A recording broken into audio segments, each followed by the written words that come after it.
のパオパオパオチャンネルのパーあずきとパオチャンネルのオープンケです。よろしくお願いします。今日はまず壁紙剥がして一つやばいのよ。はい以上です。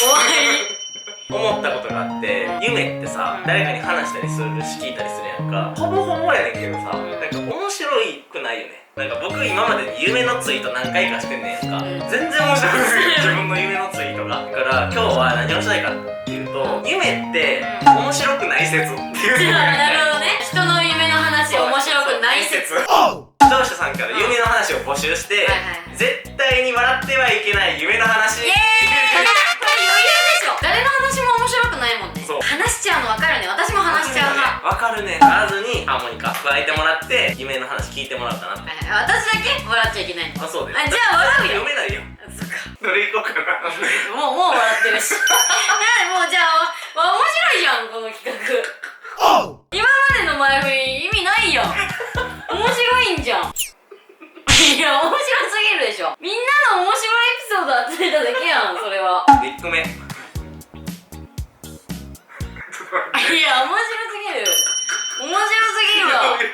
いやこれは夢なんだけど、渋谷で歩いてたら話しかけられて「ムロツヨシさんですか?」って言われて、自分は今高倉健だったらいや待って待って最後まで聞けなかった。ごめん渋谷で歩いてたら話しかけられて「ムロツヨシさんですか?」って言われて、自分は今高倉健だったらしいので「高倉健です」まだ続きあんの。高倉健だったらしいので「高倉健です」って言った夢を見ました。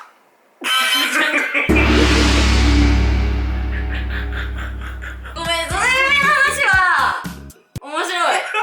普通にやばいな。途中まではいけるかもと思った。なんか「ムロツヨシさんですか?」って聞かれたっていうだけかなと思ったんだけど、まさかのチョイス。突拍子のなさがやばい。高倉健しかもだったらしいので、その受け入れ方やばくない？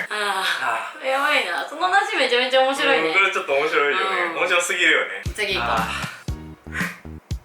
う。いや笑ってるよ。笑ってんだよね今。席でのこれは夢なんだけど、ペンギンが足の周りの皮膚を持ち上げてちょっと待って。持ち上げて普通に普通にって何？普通は持ち上げないし、ちょっとしゃべらんといて笑ったらあかんねんから。ペンギンが足の周りの皮膚を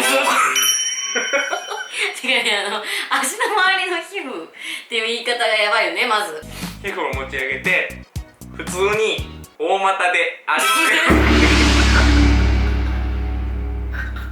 普通にの後に大股で一緒ならずやね。もうすでにこれは夢なんだけど、イノシシにまたがり近所を徘徊した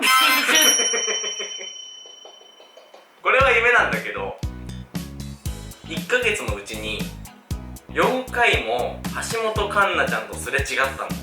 最後には顔も覚えられて目があって微笑まれたの。嬉しかった。これは夢なんだ5人くらい座れる横に長い便座に座ってみんなで仲良くお昼寝したのよ。うんこ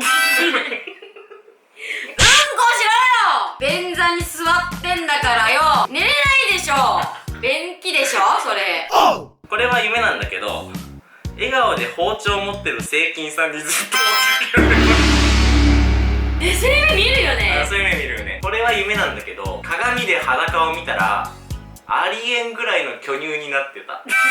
叶姉妹レベルとかじゃなくて、生きのいい魚レベルで左右にブルンブルン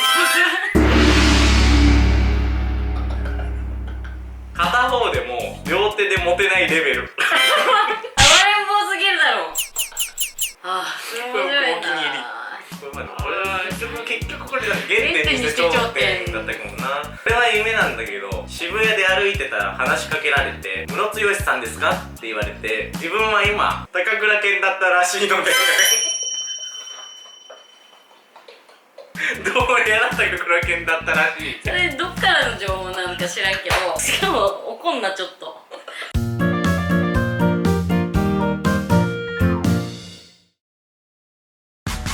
い、というわけで本日は夢の話って面白くない説でした。面白かったじゃん。面白かった。面白かったね。ありえんぐらい左右にブルングルン触れる巨乳見てみたいなって思ったら高評価とチャンネル登録をよろしくお願いします。みんな見たいはず。